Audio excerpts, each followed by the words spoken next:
Merantau bukan hanya soal tinggal jauh dari keluarga. Ini tentang belajar mandiri, bertanggung jawab, dan mengelola keuangan dengan bijak.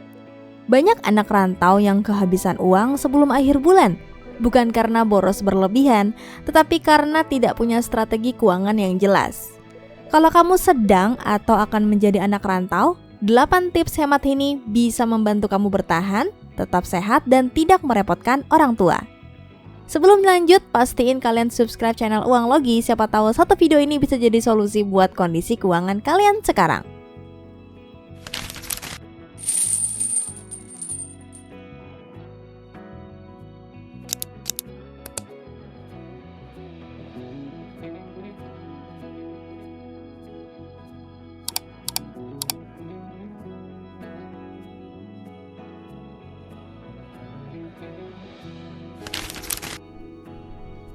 Pilih tempat tinggal sedekat mungkin dengan kampus. Usahakan mencari kos yang jaraknya dekat dengan kampus atau masih bisa ditempuh dengan berjalan kaki. Memang harga kos dekat kampus biasanya sedikit lebih mahal, namun penghematan biaya transportasi dalam jangka panjang bisa jauh lebih besar. Bonusnya, kamu juga lebih sehat karena terbiasa berjalan kaki. Buat catatan atau tabel pengeluaran bulanan. Mencatat pengeluaran adalah langkah besar yang sering diabaikan. Dengan tabel pengeluaran, kamu bisa mengetahui mana kebutuhan utama, mana pengeluaran yang sebenarnya bisa dikurangi. Catatan ini juga membantu kamu mengevaluasi keuangan setiap bulan agar tidak mengulang kesalahan yang sama. Susun daftar belanja bulanan. Setiap menerima uang bulanan, buat daftar belanja sesuai kebutuhan. Belanjalah hanya berdasarkan daftar tersebut. Hindari membeli barang di luar catatan agar tidak tergoda pengeluaran impulsif. Belanja bulanan sekaligus juga membantu kamu lebih disiplin dan terkontrol.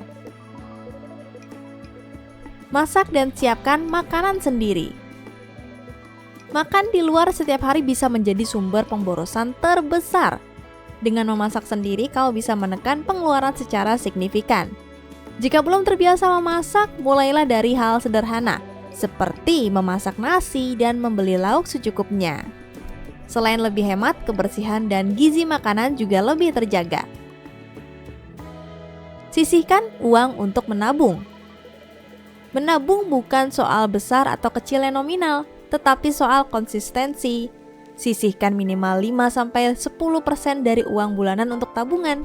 Tabungan ini akan sangat membantu saat ada kebutuhan mendesak atau kondisi tak terduga di akhir bulan. Cuci pakaian sendiri. Mencuci pakaian sendiri bisa memangkas pengeluaran rutin. Kamu hanya perlu meluangkan waktu 1 hingga 2 jam setiap beberapa minggu. Penghematan kecil seperti ini jika dilakukan terus-menerus akan sangat terasa dampaknya.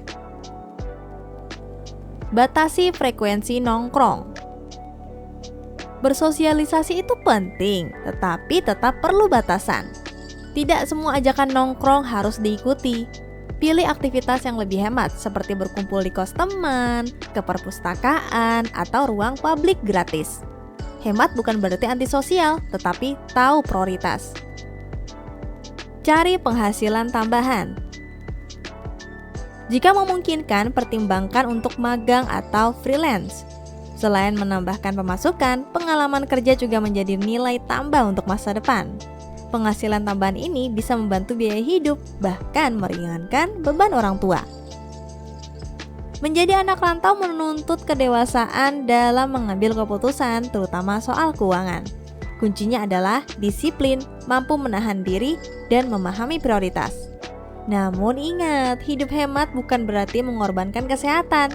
Pastikan kebutuhan gizi dan istirahat tetap terpenuhi.